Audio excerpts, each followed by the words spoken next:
You're watching Byline Wilmington on CBS 10 WILM. Here's your host, Don Ansell.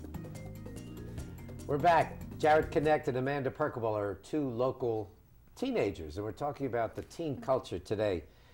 There are a lot of provocative images that youngsters are exposed to in music videos, television, movies, some pretty provocative stuff.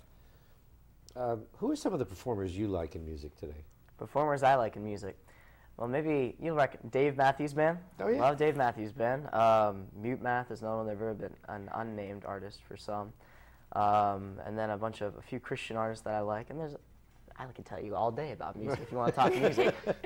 No, what about dress today?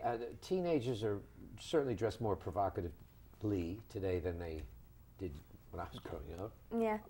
I was sent home from school for not having a collar on my shirt.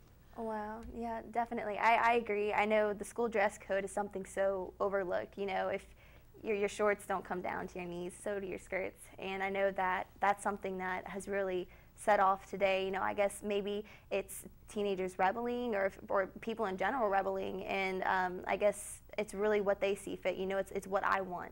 And so they'll wear shorts and they'll wear low-cut tops, that whatever they see fit to get attention. What about language? I hear kids to me. Predominant. The language, the public language is, I mean, it disturbs me. Yeah, it's extremely foul. What is that? Have our standards just? Our standards have dropped to a degree.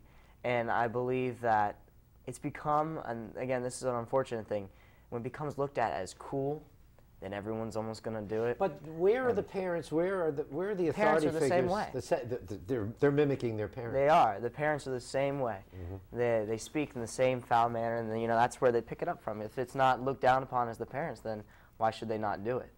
So, we were talking about provocative images. I'll just throw one out. Give me yours. Lady Gaga. You like her?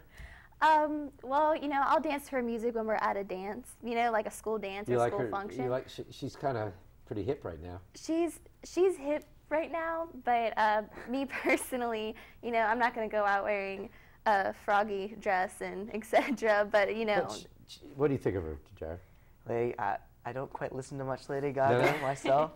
I have danced to her music at a school dance before, and I have seen her face everywhere. What about the internet? Did or do your parents monitor the use of the internet? Did they when you were younger? Do they now? I think it's more of a trust issue. Yeah. You know, if your parents, you know, they trust you to stay on good sites, you know, and Facebook, they trust you to, you know, only add friends. And but are you on Facebook? I do have a Facebook. Yeah, Facebook. How about MySpace, YouTube, Twitter?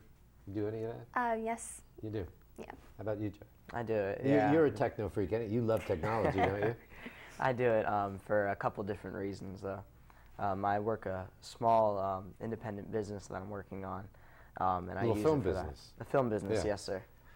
All right, let's talk about drugs and alcohol. How big a problem is drugs with kids your age today?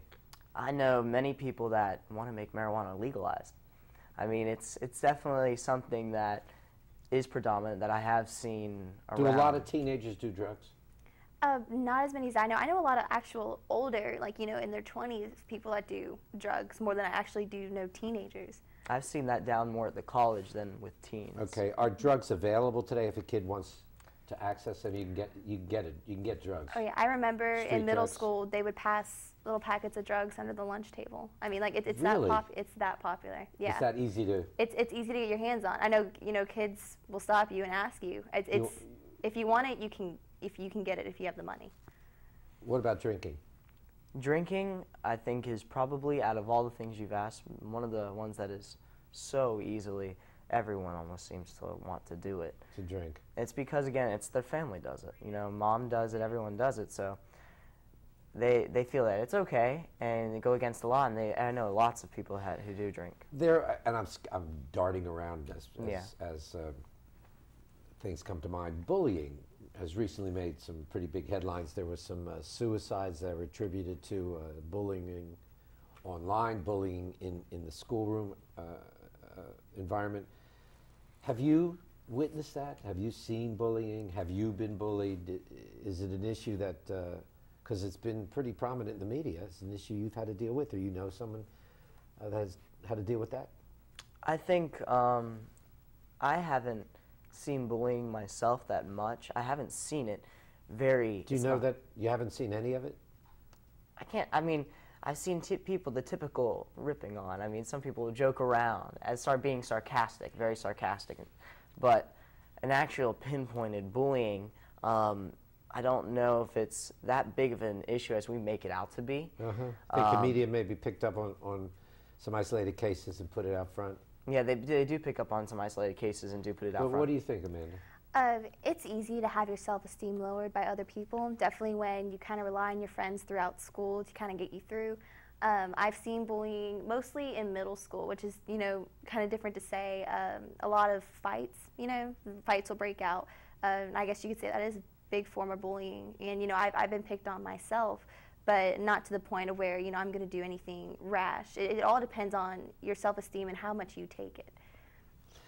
Well, we're going to leave it there. All right. We appreciate you coming on. Nice to meet you, Amanda. Thank you so much, Jared. Oh, yes, Always sir. great to see you. Just a short footnote to close out this edition of Byline.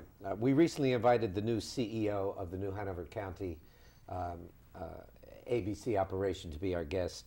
Dan Sykes is his name. He originally accepted our invitation, and then this week I got this email from him, and I'm going to put it up on screen. It says, Mr. Ansell, I have decided that I must decline your invitation to appear on Byline. I appreciate your consideration, but alcohol beverage control is still a very touchy subject, especially in the state level. I think I should avoid any controversy until things are more settled in Raleigh. Hope you understand. Dan Sykes, CEO, New Hanover County ABC Board.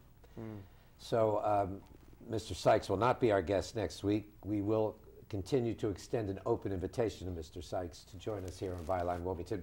But next week, we will talk about Titan Cement, and did the new court ruling change the game? We'll have some comments on that from an activist that will give you some surprising answers. If you want to see any of our shows online, go to WILM-TV.com and click on Byline Wilmington. I'm Don Ansell. You have a great week.